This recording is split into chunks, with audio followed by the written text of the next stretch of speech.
And now would be a good time to like the video and to subscribe to my channel. So for over 30 years, Harry Houdini dazzled audiences with his different stunts and superhuman endurance. So what finally put him 6 feet under? The Hungarian-born escape artist jumped off bridges while handcuffed and wearing leg irons. He slithered out of sealed milk cans filled with water, and he devised a Chinese water torture cell in which he submerged and suspended upside down by his ankles. None of those did he. I guess he was able to get out and survive. So Houdini's heart-pounding getaways usually involve a healthy dose of trickery, and but they were also genuine risk. In 1915, Houdini nearly suffocated during a stunt in which he was shackled and buried under 6 feet of dirt. Houdini had made a career out of surviving the impossible, which only made the circumstances of his 1926 death all more mysterious. The 52-year-old performed before a packed audience in Detroit on October 24th, but was rushed to the hospital afterwards with an apparent case of appendicitis. He died just a week later on Halloween, leaving his legions of admirers bewildered. Okay, so an obituary in the New York Times expressed shock at the passing of the man who so often had seemed to thousands to be cheating the very jaws of death. And I want to talk about something else. So I've been to Detroit, and I don't remember anybody talking about Houdini there. And I think they should have had some of his cool, iconic stuff there. But I did see they had Houdini stuff in Las Vegas when I was in Vegas. So, I don't know why they don't have it set up in Detroit. So Houdini's final performance. The strange series of events that led to Houdini's demise had kicked off several weeks earlier on October 11th.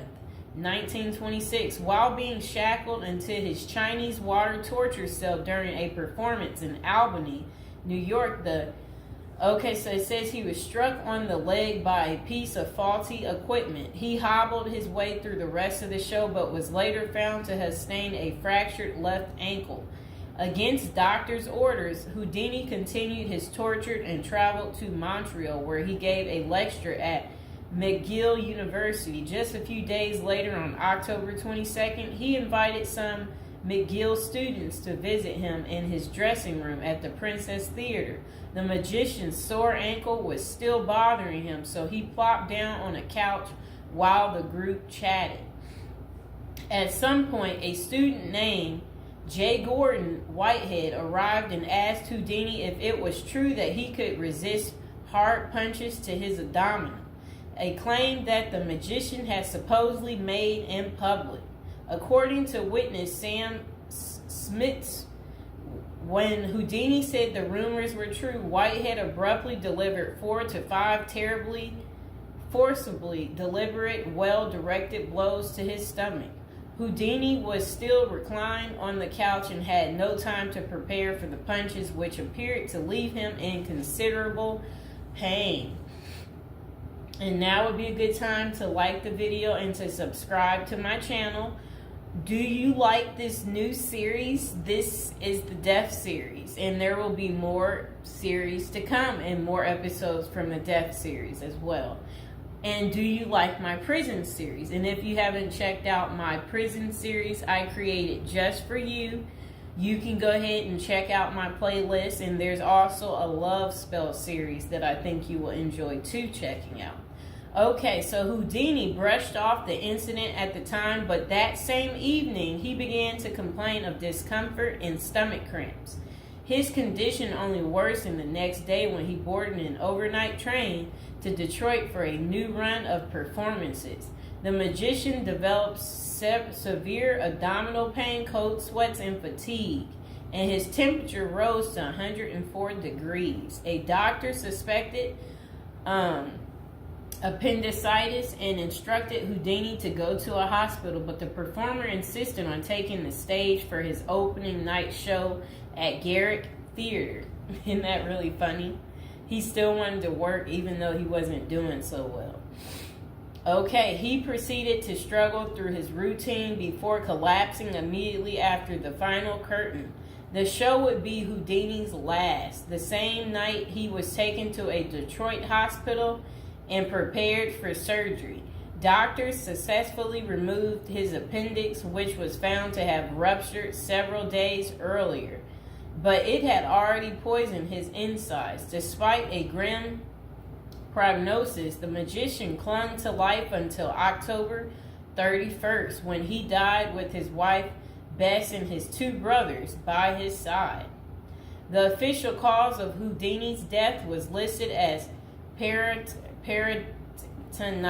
caused by a ruptured appendix. At the time, the magician's doctors firmly believed that the illness was the result of so I guess some guy had given him something backstage during an encounter in Montreal. Okay, so such cases of traumatic appendicitis are extraordinarily rare. One study found only a couple dozen instances over a nearly 20-year period, but in 1926 the diagnosis was widely accepted. Houdini's life insurance company was even forced to pay his wife a double for accidental death. Okay, so doubts arise over the escape artist's death. Houdini was laid to rest in Queens, New York. And this is what his little, I never knew that was where he is. Well, there he is right there. Okay, that was his tombstone. Okay, so look, maybe I can put that tombstone as the thumbtack, people. Okay, so Houdini was laid to rest in Queens on November 4th, 1926, but rumors about his unusual death have persisted ever since. Many of the theories tend to focus on the magician's contentious relationship with spiritualism, a pseudo-fed religion whose adherents once claimed it was possible to communicate with the dead through seances and mediums. Houdini, a born skeptic, had spent much of the 1920s on a mission to debunk the spiritualist claims and expose its top psychics as frauds.